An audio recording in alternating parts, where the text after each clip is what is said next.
ಎಲ್ಲರಿಗೂ ನಮಸ್ಕಾರ. ನಮ್ಮ ಚಾನಲ್ಗೆ ಸ್ವಾಗತ. ಇಲ್ಲಿ ನಾವು ಎಲ್ಲ ಕಾಂಪಿಟೇಟಿವ್ ಎಕ್ಸಾಮ್ಗೆ ಬೇಕಾದ GK, current affairs, reasoning, science, history ಮತ್ತು ಇಂಪಾರ್ಟೆಂಟ್ ಕ್ವಶನ್ ಅನ್ನು ಡೈಲಿ ಅಪ್ಲೋಡ್ ಮಾಡುತ್ತೇವೆ. ಡೈಲಿ ಎಕ್ಸಾಮ್ಸ್ ಯೂಸ್ಫುಲ್ ವಿಡಿಯೋ ಬೇಕಾದರೆ ಈಗಲೇ ನಮ್ಮ ಚಾನಲ್ ಸಬ್ಸ್ಕ್ರೈಬ್ ಮಾಡಿ. ಹೊಯ್ಸಳ ರಾಜ್ಯದ ಸ್ಥಾಪಕನಾರು? ರಾಜ್ಯ ಸ್ಥಾಪನೆಯಲ್ಲಿ ಆಶೀರ್ವದಿಸಿದ ಗುರುಗಳಾರು? ಸಳ, ಜೈನ ಮುನಿ ಸುಧಾತಾಚಾರ್ಯ. ಹೊಯ್ಸಳ ಎಂಬುದು ಯಾವ ಪದದಿಂದ ಬಂದಿದೆ? ಇವರ ಲಾಂಛನ ಯಾವುದು? ಹೊಯ್ಸಳ, ಹುಲಿಯನ್ನು ಕೊಲ್ಲುತ್ತಿರುವ ವೀರನ ಚಿತ್ರ. ಹೊಯ್ಸಳರ ಮೊದಲ ರಾಜಧಾನಿ ಯಾವುದು? ಅದು ಪ್ರಸ್ತುತ ಯಾವ ಜಿಲ್ಲೆಯಲ್ಲಿದೆ? ಸೊಸೆಯೂರು ಅಥವಾ ಅಂಗಡಿ, ಚಿಕ್ಕಮಗಳೂರು ಜಿಲ್ಲೆಯ ಮೂಡಿಗೆರೆ ತಾಲೂಕು. ಹೊಯ್ಸಳರ ವಂಶದ ಮೊದಲ ದೊರೆ. ಹೊಯ್ಸಳ ದೊರೆಗಳ ಪ್ರಮುಖ ಬಿರುದು ಯಾವುದು? ನೃಪಕಾಮ, ಮಲ್ಪ್ ರೋಳ್ಗಂಡ. ಹೊಯ್ಸಳರು ಯಾವ ವಂಶಕ್ಕೆ ಸೇರಿದವರು? ಯಾದವ ವಂಶ. ಹೊಯ್ಸಳರ ಪ್ರಮುಖ ರಾಜಧಾನಿ ಯಾವುದು? ಅದು ಪ್ರಸ್ತುತ ಯಾವ ಜಿಲ್ಲೆಯಲ್ಲಿದೆ? ದ್ವಾರಸಮುದ್ರ, ಹಳೆಬೀಡು, ಹಾಸನ ಜಿಲ್ಲೆ. ಸೊಸೆಯೂರಿನಿಂದ ದ್ವಾರಸಮುದ್ರಕ್ಕೆ ರಾಜಧಾನಿಯನ್ನು ಯಾವ ದೊರೆಯು ಬದಲಾಯಿಸಿದನು? ಪ್ರಸ್ತುತ ಹೆಸರೇನು? ವಿನಯಾದಿತ್ಯ, ಹಳೆಬೀಡು. ಕಂತಿ ಯಾರು? ಕೃತಿ ಯಾವುದು? ಒಂದನೇ ಬಲ್ಲಾಳಸ್ಥನಾದ ಕವಿಯತ್ರಿ. ಕಂತಿ ಹಂಪನ ಚರಿತ ಪುರಾಣ. ಕಂತಿ ಹಂಪನ ಸಮಸ್ಯೆಗಳು. ಹೊಯ್ಸಳರ ಪ್ರಮುಖ ದೊರೆ ಯಾರು? ಆತನು ಯಾರ ನಂತರ ದೊರೆಯಾದನು? ವಿಷ್ಣುವರ್ಧನ, ಒಂದನೇ ಬಲ್ಲಾಳ. ವಿಷ್ಣುವರ್ಧನನ ಮೊದಲ ಹೆಸರೇನು? ದಂಡನಾಯಕನಾರು? ಬಿಟ್ಟಿದೇವ, ಗಂಗರಾಜ. ವಿಷ್ಣುವರ್ಧನನು ಮಾಡಿದ ಪ್ರಮುಖ ಕದನಗಳಾವುವು? ಅವು ಯಾವ ವರ್ಷದಲ್ಲಿ ಜರುಗಿದವು? 1. ತಲಕಾಡು ಕದನ, ಕ್ರಿಸ್ತಶಕ 1114ರಲ್ಲಿ. 2. ಕಣ್ಣೆಗಾಲ ಕದನ, ಕ್ರಿಸ್ತಶಕ 1118ರಲ್ಲಿ. ತಲಕಾಡು ಕದನದಲ್ಲಿ ವಿಷ್ಣುವರ್ಧನನು ಯಾರನ್ನು ಸೋಲಿಸಿದನು? ಚೋಳದೊರೆ 1ನೇ ಕುಲೋತ್ತುಂಗನ ಪ್ರಾಂತ್ಯಾಧಿಕಾರಿ ಅಧಿಯಮ. ಚೋಳರ ಮೇಲಿನ ತಲಕಾಡು ವಿಜಯದ ಜ್ಞಾಪಕಾರ್ಥವಾಗಿ ನಿರ್ಮಿತವಾದ 2 ದೇವಾಲಯಗಳಾವುವು? 1. ತಲಕಾಡಿನಲ್ಲಿರುವ ಕೀರ್ತಿನಾರಾಯಣ ದೇವಾಲಯ. 2. ಬೇಲೂರಿನ ಚೆನ್ನಕೇಶವ ದೇವಾಲಯ. ತಲಕಾಡು ಕದನದಲ್ಲಿ ವಿಷ್ಣುವರ್ಧನನಿಗೆ ವಶವಾದ ಪ್ರದೇಶಗಳಾವುವು? ಆಗ ಆತನು ಧರಿಸಿಕೊಂಡ ಬಿರುದುಗಳಾವುವು? 1. ಗಂಗವಾಡಿ, ವೀರಗಂಗೆ. 2. ತಲಕಾಡು, ತಲಕಾಡುಗೊಂಡ. ವಿಷ್ಣುವರ್ಧನನನ್ನು ಯಾರನ್ನು ಸೋಲಿಸಿ ನೊಳಂಬವಾಡಿಯನ್ನು ವಶಪಡಿಸಿಕೊಂಡನು? ಆಗ ಧರಿಸಿದ ಬಿರುದು ಯಾವುದು? ಉಚ್ಚಂಗಿಯ ಪಾಂಡ್ಯರು, ನೊಳಂಬವಾಡಿಗೊಂಡ. ಉಚ್ಚಂಗಿಯ ಪಾಂಡ್ಯರನ್ನು ವಿಷ್ಣುವರ್ಧನನು ಎಲ್ಲಿ ಯಾವಾಗ ಸೋಲಿಸಿದನು? ದುಮ್ಮೆ, ಕ್ರಿಸ್ತಶಕ 1117ರಲ್ಲಿ. ಕಣ್ಣೆಗಾಲ ಯುದ್ಧವು ಯಾರು ಯಾರಿಗೆ ಜರುಗಿತು? ವಿಜಯಿಯಾದ ದೊರೆ ಯಾರು? ವಿಷ್ಣುವರ್ಧನ ಮತ್ತು 6ನೇ ವಿಕ್ರಮಾದಿತ್ಯ. ವಿಷ್ಣುವರ್ಧನ. ಮೊದಲಿಗೆ ವಿಷ್ಣುವರ್ಧನನು ಯಾವ ಧರ್ಮಾನುಯಾಯಿ? ಯಾರಿಂದ ವೈಷ್ಣವ ಮತಾವಲಂಬಿಯಾದನು? ಜೈನ ಧರ್ಮ, ರಾಮಾನುಜಾಚಾರ್ಯ. ವಿಷ್ಣುವರ್ಧನನ ರಾಣಿಯ ಹೆಸರೇನು? ಅವಳ ಬಿರುದು ಯಾವುದು? ಶಾಂತಲಾದೇವಿ, ನಾಟ್ಯ ಸರಸ್ವತಿ. ವಿಷ್ಣುವರ್ಧನನ ಆಸ್ಥಾನದ ಶ್ರೇಷ್ಠ ಸಾಹಿತಿ ಯಾರು? ಆತನ ಕೃತಿಗಳನ್ನು ತಿಳಿಸಿ. ಜೈನ ವಿದ್ವಾಂಸ ರಾಜಾದಿತ್ಯ, ಕ್ಷೇತ್ರಗಣಿತ, ವ್ಯವಹಾರ ಗಣಿತ ಮತ್ತು ಲೀಲಾವತಿ. ಯಾರ ಕಾಲದಲ್ಲಿ ಬೇಲೂರು ಹೊಯ್ಸಳರ ರಾಜಧಾನಿಯಾಗಿತ್ತು? 1ನೇ ಬಲ್ಲಾಳ. ಹೊಯ್ಸಳರ ಕಾಲದ ಸೈನ್ಯಕ್ಕೆ ಇದ್ದ ಹೆಸರೇನು? ಗರುಡ ಸೈನ್ಯ. ವಿಷ್ಣುವರ್ಧನನು ಯಾವಾಗ ಹಾಗೂ ಎಲ್ಲಿ ಮರಣ ಹೊಂದಿದನು? ಕ್ರಿಸ್ತಶಕ 1152ರಲ್ಲಿ ಬಂಕಾಪುರ. ವಿಷ್ಣುವರ್ಧನನ ಕಾಲದಲ್ಲಿನ ಪ್ರಮುಖ ಶಿಲ್ಪಿಗಳನ್ನು ಹೆಸರಿಸಿ. ಬಳ್ಳಿಗಾವೆಯ ದಾಸೋಜ, ಚಾವಣ, ಚಿಕ್ಕಹಂಸ, ಗದುಗಿನ ನಾಗೋಜ. ವಿಷ್ಣುವರ್ಧನನ ಕಾಲದ ವಾಸ್ತುಶಿಲ್ಪ ಇರುವ ಪ್ರಮುಖ ಸ್ಥಳಗಳನ್ನು ಹೆಸರಿಸಿ. ತಲಕಾಡು, ಬೇಲೂರು, ತೆಣ್ಣೂರು, ಮೇಲುಕೋಟೆ, ಗದಗ್, ಬಂಕಾಪುರ, ಅರಸೀಕೆರೆ, ಹಳೆಬೀಡು. 2ನೇ ಬಲ್ಲಾಳನು ಯಾರ ನಂತರ ದೊರೆಯಾದನು? 1ನೇ ನರಸಿಂಹ. ಯಾರನ್ನು 2ನೇ ಬಲ್ಲಾಳನು ಸುರಟೂರು ಕದನದಲ್ಲಿ ಸೋಲಿಸಿದನು? ಸೆವಣರ ಬಿಲ್ಲಮ. ಯಾವ ಚೋಳ ದೊರೆಯನ್ನು 2ನೇ ಬಲ್ಲಾಳನು ಸಿಂಹಾಸನದ ಮೇಲೆ ಕೂರಿಸಿದನು? ಆಗ ಧರಿಸಿದ ಬಿರುದು ಯಾವುದು? 3ನೇ ಕುಲೋತ್ತುಂಗ, ಚೋಳರಾಜ ಪ್ರತಿಷ್ಠಾಪನಾಚಾರ್ಯ. ಪಾಂಡ್ಯರಾಜ ಪ್ರತಿಷ್ಠಾಪನಾಚಾರ್ಯ ಎಂಬ ಬಿರುದು ಯಾರಿಗಿತ್ತು? ಆತನ ದಂಡನಾಯಕನಾರು? 2ನೇ ಬಲ್ಲಾಳ, ಬೆಟ್ಟರಸ. ಕವಿ ಚಕ್ರವರ್ತಿ ಎಂಬ ಬಿರುದಿನ ಕವಿ ಯಾರು? ಯಾರ ಆಸ್ಥಾನದಲ್ಲಿದ್ದು ಯಾವ ಕೃತಿಯನ್ನು ರಚಿಸಿದನು? ಕವಿಜನ್ನ. 2ನೇ ಬಲ್ಲಾಳ, ಯಶೋಧರ ಚರಿತೆ. ಕನ್ನಡದ ಮೊದಲ ಬ್ರಾಹ್ಮಣ ಕವಿ ಯಾರು? ಆತನು ಯಾರ ಆಸ್ಥಾನದಲ್ಲಿದ್ದನು? ಆತನ ಕೃತಿ ಯಾವುದು? ರುದ್ರಭಟ್ಟ. 2ನೇ ವೀರಬಲ್ಲಾಳ, ಜಗನ್ನಾಥ ವಿಜಯ. ಕರ್ನಾಟಕ ಚಕ್ರವರ್ತಿ ಬಿರುದಿನ ದೊರೆ ಯಾರು? 2ನೇ ಬಲ್ಲಾಳ. ಯಾವ ಸೆವಣರು ದೊರೆಯನ್ನು ಮೂರನೇ ಬಲ್ಲಾಳನು ಸೋಲಿಸಿದನು? ಯಾವ ವರ್ಷದಲ್ಲಿ ಸೋಲಿಸಿದನು? ರಾಮಚಂದ್ರ ದೇವ ಕ್ರಿಸ್ತಶಕ 1305. ಮಲ್ಲಿಕಾಪುರನು ಯಾವ ಸುಲ್ತಾನನ ದಂಡನಾಯಕ? ಮೂರನೇ ಬಲ್ಲಾಳನು ರಾಜಧಾನಿಯನ್ನು ಎಲ್ಲಿಗೆ ವರ್ಗಾಯಿಸಿದನು? ಅಲ್ಲಾವುದ್ದೀನ್ ಖಿಲ್ಜಿ, ತಮಿಳುನಾಡಿನ ತಿರುವಣ್ಣಮಲೈ. ಯಾವಾಗ ಮಲ್ಲಿಕಾಪುರನು ಹೊಯ್ಸಳ ರಾಜ್ಯದ ಮೇಲೆ ದಾಳಿ ಮಾಡಿದನು? ಆಗ ಇದ್ದ ದೊರೆ ಯಾರು? ಕ್ರಿಸ್ತಶಕ 310 ಮೂರನೇ ವೀರಬಲ್ಲಾಳ. ಹೊಯ್ಸಳರ ಕೊನೆಯ ಪ್ರಮುಖ ದೊರೆ ಯಾರು? ಆತನನ್ನು ಯಾರು ಕೊಂದು ಹಾಕಿದರು? ಮೂರನೇ ಬಲ್ಲಾಳ ಮಹಮ್ಮದ್ ಬಿನ್ ತುಘಲಕ್ನ ಮಧುರೆಯ ಮುಸ್ಲಿಂನ ಸೈನ್ಯ. ಹೊಯ್ಸಳರ ಕೊನೆಯ ದೊರೆ ಯಾರು? ಈತನ ಆಳ್ವಿಕೆ ಯಾವ ವರ್ಷದಲ್ಲಿ ಕೊನೆಗೊಂಡಿತು? ನಾಲ್ಕನೇ ವೀರಬಲ್ಲಾಳ ವಿರೂಪಾಕ್ಷ ಕ್ರಿಸ್ತಶಕ 1346. ಹೊಯ್ಸಳೇಶ್ವರ ದೇವಾಲಯವನ್ನು ಕಟ್ಟಿಸಿದವರಾರು? ವಿಷ್ಣುವರ್ಧನನ ಅಧಿಕಾರಿಯಾದ ಕೇತುಮಲ್ಲ. ಹೊಯ್ಸಳರ ಕಲೆ ವಾಸ್ತುಶಿಲ್ಪದ ಸ್ಥಳಗಳನ್ನು ತಿಳಿಸಿ. ಬೇಲೂರು, ಹಳೆಬೀಡು, ತಲಕಾಡು, ಹೆಗ್ಗರೆ, ಬಸರಾಳು, ಮೇಲುಕೋಟೆ, ಸೋಮನಾಥಪುರ, ಅಮೃತಪುರ, ಬೆಳವಾಡಿ. ಹೊಯ್ಸಳರ ಲಲಿತಕಲೆಯ ಕೇಂದ್ರಗಳನ್ನು ತಿಳಿಸಿ. ಬೇಲೂರು, ಹಳೆಬೀಡು, ಸೋಮನಾಥಪುರ. ಹೊಯ್ಸಳರ ಯಾವ ದೇವಾಲಯವನ್ನು ಯಾರು ಲಲಿತಕಲಾ ವಸ್ತು ಸಂಗ್ರಹಾಲಯ ಎಂದು ಕರೆದಿದ್ದಾರೆ? ಬೇಲೂರಿನ ಚೆನ್ನಕೇಶವ ದೇವಾಲಯ. ಡಾಕ್ಟರ್ ಎಂ.ಎಚ್. ಕೃಷ್ಣ. ಹೊಯ್ಸಳರ ನೃತ್ಯಕಲಾ ರಾಣಿಯರನ್ನು ಹೆಸರಿಸಿ. ಪದ್ಮಲ, ಶಾಂತಲೆ, ಚಾಂದಲ, ವಾಮಲಾದೇವಿ, ಬೊಪ್ಪಲಾದೇವಿ. ಬೇಲೂರಿನ ಚೆನ್ನಕೇಶವ ದೇವಾಲಯದ ಶಿಲ್ಪಿಗಳಾರು? ಜಕಣಾಚಾರಿ, ಡಕಣಾಚಾರಿ. ಅಭಿನವ ಪಂಪ ಬಿರುದಿನ ಕವಿ ಯಾರು? ಯಾರ ಆಸ್ಥಾನದಲ್ಲಿದ್ದನು? ನಾಗಚಂದ್ರ, 1ನೇ ಬಳ್ಳಾಳ. ನಾಗಚಂದ್ರ ಕವಿಯ ಕೃತಿಗಳನ್ನು ಹೆಸರಿಸಿ. ಮಲ್ಲಿನಾಥ ಪುರಾಣ ಮತ್ತು ರಾಮಚಂದ್ರ ಚರಿತ ಪುರಾಣ. ನೇಮಿನಾಥ ಪುರಾಣ ಚಂಪು ಕೃತಿಯನ್ನು ಬರೆದವರಾರು? ಯಾರ ಆಸ್ಥಾನದಲ್ಲಿದ್ದನು? ನೇಮಿನಾಥ, 2ನೇ ವೀರಬಲ್ಲಾಳ. ಕವಿ ಹರಿಹರನು ಯಾರ ಆಸ್ಥಾನದಲ್ಲಿದ್ದನು? ಕೃತಿಗಳಾವುವು? 1ನೇ ನರಸಿಂಹ, ಗಿರಿಜಾ ಕಲ್ಯಾಣ, ಪಂಪಶತಕ, ಶಿವಶರಣರ ರಗಳೆ. ಶಬ್ದಮಣಿ ದರ್ಪಣದ ಕರ್ತೃ ಯಾರು? ಯಾರ ಆಸ್ಥಾನದಲ್ಲಿದ್ದರು? ಕೇಶಿರಾಜ, ಸೋಮೇಶ್ವರ. ಕರ್ನಾಟಕ ಕಲ್ಯಾಣಕಾರಕವನ್ನು ರಚಿಸಿದವರಾರು? ಜಗದಲ ಸೋಮನಾಥ, ಆಯುರ್ವೇದ ಗ್ರಂಥ. ರಾಘವಾಂಕನು ಯಾರ ಕಾಲದ ಕವಿ? ಕೃತಿಗಳನ್ನು ಹೆಸರಿಸಿ. 1ನೇ ನರಸಿಂಹ, ಹರಿಶ್ಚಂದ್ರ ಕಾವ್ಯ, ಸೋಮನಾಥ ಚರಿತೆ, ಸಿದ್ದರಾಮ ಪುರಾಣ, ವೀರೇಶ ಚರಿತ. ಸರಸ ಕವಿ ಸಾರ್ವಭೌಮ ಎಂದು ಯಾವ ಕವಿಯನ್ನು ಕರೆಯಲಾಗಿದೆ? ಹರಿಹರ. ಹೊಯ್ಸಳರ ಗ್ರಾಮಗಳ ಮುಖಂಡರುಗಳನ್ನು ಏನೆನ್ನುತ್ತಿದ್ದರು? ಗೌಂಡ, ಗರುಡ. ಹೊಯ್ಸಳ ಪ್ರಾಂತ್ಯಾಧಿಕಾರಿಗಳಿಗಿದ್ದ ಪದನಾಮ ಯಾವುದು? ಮಹಾಮಂಡಲೇಶ್ವರರು. ಹೊಯ್ಸಳರು ಕೀಳಗುಂಟೆ ಎಂದು ಯಾವುದಕ್ಕೆ ಹೇಳುತ್ತಿದ್ದರು? ರಾಜನ ಮರಣವಾರ್ತೆ ಕೇಳಿದ ರಕ್ಷಣಾ ಪಡೆಯವರು ಮಾಡುವ ತ್ಯಾಗದ ಪದ್ಧತಿ. ಹೊಯ್ಸಳರ ಕಾಲದಲ್ಲಿ ಆಡಳಿತದಲ್ಲಿ ಮಹಾಪಂಚ ಪ್ರಧಾನಮಂತ್ರಿಗಳನ್ನು ಹೆಸರಿಸಿ. ಮಹಾಮಸಯ್ಯನ ಪ್ರಧಾನಿ, ರಾಜಮನೆತನದ ವ್ಯವಹಾರ ಸಚಿವ, ಸಂಧಿ ವಿಗ್ರಹಿ, ವಿದೇಶಾಂಗ ವ್ಯವಹಾರ ಖಾತೆ, ಹಿರಿಯ ಬಂಡ ರಾಜ್ಯದ ಕೋಶಾಧಿಕಾರಿ, ಒಳಾಡಳಿತ ಅರ್ಥ ಸಚಿವ, ಸೇನಾಪತಿ, ರಕ್ಷಣಾ ಇಲಾಖಾ ಸಚಿವ, ಶ್ರೀ ಕರುಣಾಧಿಕಾರಿ, ರಾಜ್ಯಾಡಳಿತ ಸಚಿವ. ಕರ್ನಾಟಕದಲ್ಲಿ ಶ್ರೀ ವೈಷ್ಣವರ ಪ್ರಮುಖ ಕೇಂದ್ರ ಯಾವುದು? ಮೇಲುಕೋಟೆ. ಟಿ. ನರಸೀಪುರ ತಾಲೂಕಿನ ಸೋಮನಾಥಪುರವನ್ನು ಹಾಗೂ ಸೌಮ್ಯ ಕೇಶವ ದೇವಾಲಯವನ್ನು ನಿರ್ಮಿಸಿದವರಾರು? 3ನೇ ನರಸಿಂಹ, ಮಂತ್ರಿಯಾದ ಸೋಮನಾಥ. ವಿಷ್ಣುವರ್ಧನನ ಕಾಲದ ದೇವಾಲಯಗಳನ್ನು ಹೆಸರಿಸಿ. 1. ಬೇಲೂರಿನ ಚೆನ್ನಕೇಶವ ದೇವಾಲಯ. 2. ತಲಕಾಡಿನ ಕೀರ್ತಿನಾರಾಯಣ ದೇವಾಲಯ. 3. ಹಳೆಬೀಡಿನ ಹೊಯ್ಸಳೇಶ್ವರ ದೇವಾಲಯ. 4. ದೊಡ್ಡಗದ್ದವಳ್ಳಿಯ ಮಹಾಲಕ್ಷ್ಮಿ ದೇವಾಲಯ.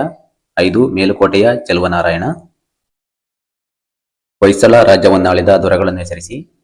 ಪ್ರಸ್ತುತ ಹಾಸನ ಜಿಲ್ಲೆಯ ಬೇಲೂರು ತಾಲೂಕಿನ ಇಂದಿನ ಹಳೆಬೀಡಾದ ಪ್ರಾಚೀನ ಹೆಸರಿನ ದ್ವಾರ ಸಮುದ್ರವನ್ನು ಪ್ರಮುಖ ರಾಜಧಾನಿ ಹಾಗೂ ಕೇಂದ್ರಾಡಳಿತವನ್ನಾಗಿ ಮಾಡಿಕೊಂಡು ಸುಮಾರು 3.5 ಶತಮಾನಗಳ ಕಾಲ ಆಳ್ವಿಕೆ ಮಾಡಿದ ಹೊಯ್ಸಳ ಅರಸರುಗಳೆಂದರೆ ರಾಜ್ಯಸ್ಥಾಪಕ ಸ್ಥಳ, ನೃಪಕಾಮ, ವಿನಯಾದಿತ್ಯ ಯರೇಂಗ, 1ನೇ ಬಲ್ಲಾಳ, ಪ್ರಮುಖ ದೊರೆ ವಿಷ್ಣುವರ್ಧನ 1108 ರಿಂದ 42, 1ನೇ ನರಸಿಂಹ, 2ನೇ ಬಲ್ಲಾಳ, 2ನೇ ನರಸಿಂಹ, ಸೋಮೇಶ್ವರ, 3ನೇ ನರಸಿಂಹ, 3ನೇ ಬಲ್ಲಾಳ ಹಾಗೂ ಕೊನೆಯ ದೊರೆ ವಿರೂಪಾಕ್ಷ ಬಲ್ಲಾಳ 1342 ರಿಂದ 1346.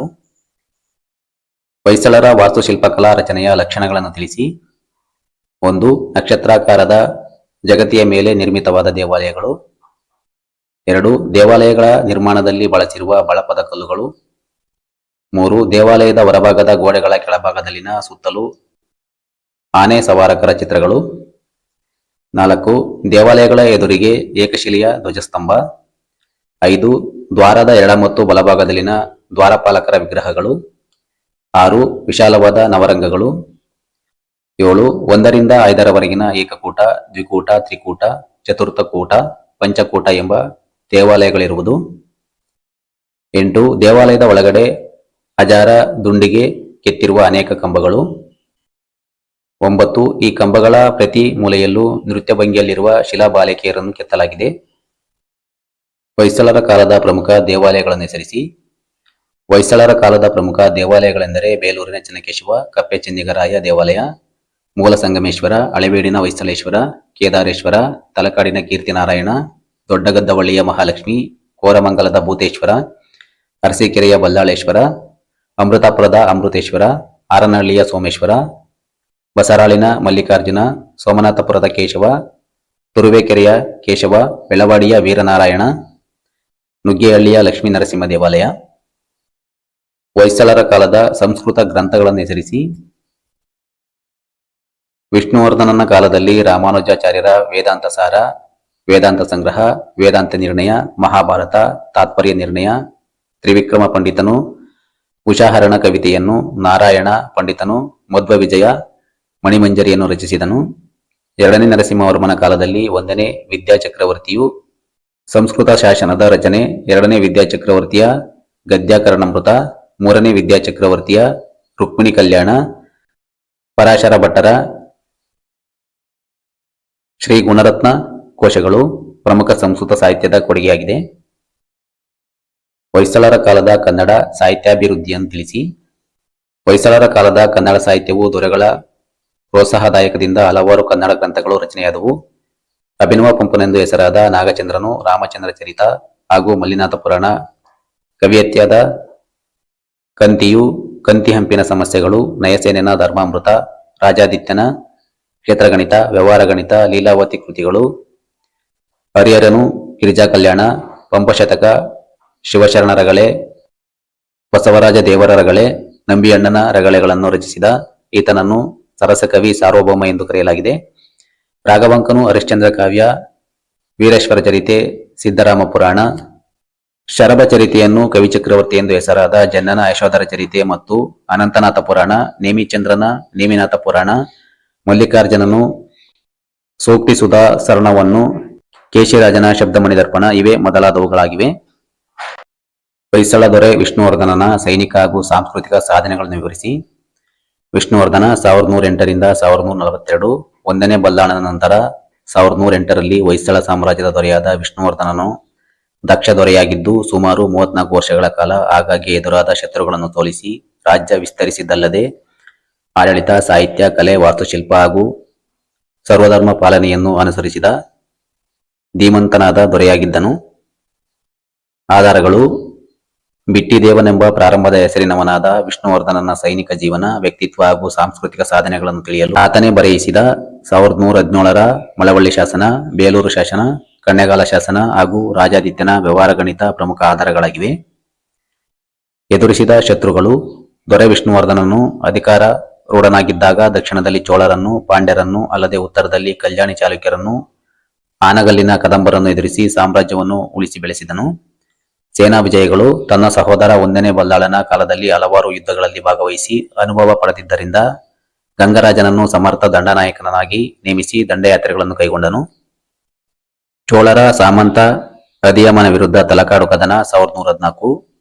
ಚೋಳರು ಗಂಗವಾಡಿ ಮತ್ತು ತಲಕಾಡುಗಳನ್ನು ವಶಪಡಿಸಿಕೊಂಡು ಗಂಗವಾಡಿಗೆ ರಾಜಮಂಡಲವೆಂತಲೂ ತಲಕಾಡಿಗೆ ರಾಯನಪುರ ಎಂಬ ಹೆಸರನ್ನಿಟ್ಟು ಚೋಳರ ಸಾಮಂತನು ಮುಖ್ಯಸ್ಥನೂ ಆದ ಅಧಿಯಮನು ಆಳುತ್ತಿದ್ದ ವಿಷ್ಣುವರ್ಧನನು ದಂಡನಾಯಕ ಗಂಗರಾಜನೊಂದಿಗೆ ಸೈನ್ಯವನ್ನು ಸಾಗಿಸಿ 1114ರಲ್ಲಿ ತಲಕಾಡು ಕದನದಲ್ಲಿ ಸೋಲಿಸಿ ಗಂಗವಾಡಿಯನ್ನು ವಶಪಡಿಸಿಕೊಂಡನು. ಇದರ ನೆನಪಿಗಾಗಿ ವೀರಗಂಗೆ, ತಲಕಾಡುಗೊಂಡ ಎಂಬ ಬಿರುದುಗಳನ್ನು ಧರಿಸಿದ್ದಲ್ಲದೆ ಈ ವಿಜಯದ ನೆನಪಿಗಾಗಿ ತಲಕಾಡಿನಲ್ಲಿ ಕೀರ್ತಿನಾರಾಯಣ ಹಾಗೂ ಬೇಲೂರಿನಲ್ಲಿ ಚೆನ್ನಕೇಶವ ದೇವಾಲಯ ಮತ್ತು ಹೊಯ್ಸಳ ದೇವಾಲಯವನ್ನು ನಿರ್ಮಿಸಿದನು. ಚೋಳರ ಮೇಲಿನ ವಿಜಯಗಳು 1117ರಿಂದ 1120. ಮಳವಳ್ಳಿ ಶಾಸನವು ತಿಳಿಸುವಂತೆ ಮೈಸೂರಿನ ಪೂರ್ವದ ಭಾಗಗಳ ಮೇಲೆ ಚೋಳರು ಆಧಿಪತ್ಯ ಸ್ಥಾಪಿಸಿದ್ದನ್ನು ದೊರೆ ವಿಷ್ಣುವರ್ಧನನು ಗಂಗವಾಡಿಯ ವಿಜಯದ ನಂತರ 1ನೇ ಕುಲೋತ್ತುಂಗ ಚೋಳನ ಸೈನ್ಯವನ್ನು ಸದೆಬಡಿದು ಕೊಂದು ನಂಗಲಿ, ನೊಳಂಬವಾಡಿ ಹಾಗೂ ಕೊಯಮತ್ತೂರುಗಳನ್ನು ವಶಪಡಿಸಿಕೊಂಡು ನೊಳಂಬವಾಡಿಗೊಂಡ ಎಂಬ ಬಿರುದನ್ನು ಧರಿಸಿದನು. ಪುನಃ ಅದೇ ಚೋಳರನ್ನು ಕಂಚಿಯವರೆಗೆ ಬೆನ್ನಟ್ಟಿ ಸೋಲಿಸಿ ಕಂಚಿಯನ್ನು ವಶಪಡಿಸಿಕೊಂಡು ಕಂಚಿಗೊಂಡ ಎಂಬ ಬಿರುದನ್ನು ಧರಿಸಿ ಅಲ್ಲಿ ತನ್ನ ಆಧಿಪತ್ಯವನ್ನು ಸ್ಥಾಪಿಸಿದನು. ನೀಲಗಿರಿ ಪ್ರದೇಶದ ಮೇಲಿನ ವಿಜಯ 1117. ವಿಷ್ಣುವರ್ಧನನು ನೀಲಗಿರಿ ಪ್ರದೇಶವನ್ನು ಆಳುತ್ತಿದ್ದ ಕೊಂಗಾಳ್ವರನ್ನು ಮತ್ತು ಚೋಳರನ್ನು ಬಡಿಯಲು ಕೊನಿಸಮಯ್ಯನ ನೇತೃತ್ವದಲ್ಲಿ ಹೊಯ್ಸಳ ಸೈನ್ಯವನ್ನು ಕಳುಹಿಸಿದನು. ಈತನು ಅವರನ್ನು 1117ರಲ್ಲಿ ಸೋಲಿಸಿ ಸೇಲಂ, ನೀಲಗಿರಿ ಹಾಗೂ ಸುತ್ತಮುತ್ತಲಿನ ಮೇಲೆ ಹೊಯ್ಸಳರ ಆಧಿಪತ್ಯವನ್ನು ಸ್ಥಾಪಿಸಿದನು. ಉಚ್ಚಂಗಿಯ ಪಾಂಡ್ಯರ ಮೇಲಿನ ವಿಜಯ 1117. ತನ್ನ ದಿಗ್ವಿಜಯಗಳನ್ನು ಮುಂದುವರಿಸಿದ ವಿಷ್ಣುವರ್ಧನ ಚಾಮಯ್ಯನ ನೇತೃತ್ವದಲ್ಲಿ ಉಚ್ಚಂಗಿಯ ಪಾಂಡ್ಯರನ್ನು ಚಿತ್ರದುರ್ಗದ ದುಮ್ಮೆ ಎಂಬಲ್ಲಿ 1117ರಲ್ಲಿ ಸೋಲಿಸಿ ಅವರಿಂದ ಕಪ್ಪ ಕಾಣಿಕೆಗಳನ್ನು ಪಡೆದನು. ಅಲ್ಲದೆ ಆನಗಲ್ನ ಕದಂಬರನ್ನು ಸೋಲಿಸಿ ಬಂಕಾಪುರವನ್ನು ವಶಪಡಿಸಿಕೊಂಡು ಉಪರಾಜಧಾನಿಯನ್ನಾಗಿ ಮಾಡಿದನು. 6ನೇ ವಿಕ್ರಮಾದಿತ್ಯ ವಿರುದ್ಧ ಕಣ್ಣೆಗಾಲ ಯುದ್ಧ 1118. ಆನೆಗಲ್ದ ಕದಂಬರನ್ನು, ಚೋಳರನ್ನು, ಪಾಂಡ್ಯರನ್ನು ಸದೆಬಡಿದು ಬಲವರ್ಧನೆಗೊಂಡಿದ್ದ ವಿಷ್ಣುವರ್ಧನನನ್ನು ಮಣಿಸಲು ಚಾಲುಕ್ಯರ ಅರಸ 6ನೇ ವಿಕ್ರಮಾದಿತ್ಯನು ತನ್ನ ಸಾಮಂತ್ಯ ಸೈನ್ಯ ಹಾಗೂ ತನ್ನ ರಾಜ್ಯ ಸೈನ್ಯದ ದಂಡನಾಯಕನಾದ ಸಿಂಧನ ಅಚುಗಿಯನ್ನು ಕಳಿಸಿದನು. ಹೊಯ್ಸಳ ರಾಜಧಾನಿ ದ್ವಾರಸಮುದ್ರವನ್ನು ಮುತ್ತಲು ಹೊರಟಿದ್ದನ್ನು ಗಮನಿಸಿದ ವಿಷ್ಣುವರ್ಧನನು ಗರುಡ ಸೈನ್ಯವೆಂದು ಖ್ಯಾತಿಯಾದ ತನ್ನ ಸೈನ್ಯದ ದಂಡನಾಯಕನಾಗಿ ಗಂಗರಾಜನನ್ನು ನೇಮಿಸಿ ಚಾಲುಕ್ಯರ ವಿರುದ್ಧ ಕಳುಹಿಸಿದನು. ಎರಡು ಸೈನ್ಯಗಳ ನಡುವೆ 1118ರಲ್ಲಿ ಹಾಸನ ಜಿಲ್ಲೆಯ ಕಣ್ಣೆಗಾಲ ಎಂಬ ಸ್ಥಳದಲ್ಲಿ ಭೀಕರ ಕಾಳಗ ಜರುಗಿ ಚಾಲುಕ್ಯ ಸೈನ್ಯವು ಸೋತು ಹಿಮ್ಮೆಟ್ಟಿತು. ಶತ್ರು ಸೈನ್ಯವು ಬಿಟ್ಟು ಹೋಗಿದ್ದ ಯುದ್ಧ ಸಾಮಗ್ರಿಗಳನ್ನು ರಾಜ್ಯಕ್ಕೆ ಒಯ್ದರು. ಇದರಿಂದ ಸಂತೋಷಗೊಂಡ ದೊರೆ ವಿಷ್ಣುವರ್ಧನನು ಗಂಗರಾಜನಿಗೆ ಮಹಾ ಪ್ರಚಂಡ ದಂಡನಾಥ ಎಂಬ ಬಿರುದನ್ನು ನೀಡಿ ಗೌರವಿಸಿದ್ದಲ್ಲದೆ 2 ಗ್ರಾಮಗಳನ್ನು ನೀಡಿದನು. ಸಾಮ್ರಾಜ್ಯ ವಿಸ್ತಾರ. ಈ ಎಲ್ಲ ವಿಜಯಗಳಿಂದ ವಿಷ್ಣುವರ್ಧನನ ರಾಜ್ಯವು ಉತ್ತರದಲ್ಲಿ ತುಂಗಭದ್ರಾ ನದಿಯ ತೀರದಿಂದ ದಕ್ಷಿಣದಲ್ಲಿ ಕಾವೇರಿ ನದಿಯವರೆಗೂ, ಪಶ್ಚಿಮದ ಅರಬ್ಬಿ ಸಮುದ್ರದಿಂದ ಪೂರ್ವದಲ್ಲಿ ಕಂಚಿಯವರೆಗೂ ಹಬ್ಬಿದ್ದು, ಹಾಸನ ಜಿಲ್ಲೆಯ ಬೇಲೂರು ತಾಲೂಕಿನ ದ್ವಾರಸಮುದ್ರವೆಂದು ಕರೆಯಲ್ಪಟ್ಟಿದ್ದ ಹಳೆಬೀಡು ರಾಜಧಾನಿ ಹಾಗೂ ಆಡಳಿತ ಕೇಂದ್ರವಾಗಿತ್ತು. ಸಾಂಸ್ಕೃತಿಕ ಸಾಧನೆಗಳು. ಧರ್ಮ. ಆರಂಭದಲ್ಲಿ ಜೈನ ಧರ್ಮದ ಅನುಯಾಯಿ ಆಗಿದ್ದು ಶ್ರೀ ರಾಮಾನುಜಾಚಾರ್ಯರ ಪ್ರಭಾವದಿಂದ ವೈಷ್ಣವ ಮತಾವಲಂಬಿಯಾದನು. ರಾಜ್ಯದಲ್ಲಿನ ಎಲ್ಲಾ ಧರ್ಮಗಳಿಗೂ ನೀಡಿದ ಪ್ರೋತ್ಸಾಹ ಅನನ್ಯವಾದುದು. ಮೇಲುಕೋಟೆಯಲ್ಲಿ ರಾಮಾನುಜರು ಉಳಿಯಲು ಎಲ್ಲಾ ಸವಲತ್ತುಗಳನ್ನು ನೀಡಿ ದೊರೆಯ ಆಸ್ಥಾನದಲ್ಲಿ ಗಂಗರಾಜ ಪುನಿಸಮಯ ಜೈನಧರ್ಮಿಯಾಗಿದ್ದರು. ತನ್ನ ರಾಣಿ ಶಾಂತಲೆಯ ಹೆಸರಿನಲ್ಲಿ ಚೋಳರ ಶಿವಾಲಯಕ್ಕೆ ದಾನದತ್ತಿಗಳನ್ನು ನೀಡಿದನು. ಸಾಹಿತ್ಯದ ಕೊಡುಗೆ. ವಿಷ್ಣುವರ್ಧನನ ಕಾಲದಲ್ಲಿ ಸಾಹಿತ್ಯಕ್ಕೆ ಪ್ರೋತ್ಸಾಹ ದೊರೆತು ಅನೇಕ ಗ್ರಂಥಗಳು ರಚನೆಯಾದವು. ಜೈನ ವಿದ್ವಾಂಸ ರಾಜಾದಿತ್ಯನು ಕನ್ನಡದಲ್ಲಿ ಕ್ಷೇತ್ರಗಣಿತ ಮತ್ತು ವ್ಯವಹಾರ ಗಣಿತ ಹಾಗೂ ಲೀಲಾವತಿ ಕೃತಿಗಳನ್ನು ರಚಿಸಿದರೆ, ನಯಸೇನನು ಧರ್ಮಾಮೃತ ಎಂಬ ಕೃತಿಯನ್ನು, ಶ್ರೀರಾಮಾನುಜರು ಬ್ರಹ್ಮಸೂತ್ರಗಳಿಗೆ ಹಾಗೂ ಭಗವದ್ಗೀತೆಗೆ ಭಾಷ್ಯವನ್ನು ಬರೆದದ್ದಲ್ಲದೆ ವೇದಾಂತ ಸಾರ, ವೇದಾಂತ ದೀಪಿಕಾ, ವೇದಾಂತ ಸಂಗ್ರಹ ಕೃತಿಗಳನ್ನು ರಚಿಸಿದರು. ಕಲೆ ಮತ್ತು ವಾಸ್ತುಶಿಲ್ಪದ ಕೊಡುಗೆ. ಕಲೆ ಮತ್ತು ವಾಸ್ತುಶಿಲ್ಪ ಕ್ಷೇತ್ರಕ್ಕೆ ಅಪಾರ ಕೊಡುಗೆ ನೀಡಿದ ಈತನ ಕಾಲದ ಮಹಾನ್ ಶಿಲ್ಪಿಗಳೆಂದರೆ ಬಳ್ಳಿಗಾವೆಯ ದಾಸೋಜಿ, ಚಾವಣ, ಚಿಕ್ಕಹಂಸ, ಗದಗಿನ ನಾಗೋಜ, ಡಕ್ಕಣಾಚಾರಿ, ಜಕ್ಕಣಾಚಾರಿ ಪ್ರಮುಖರು.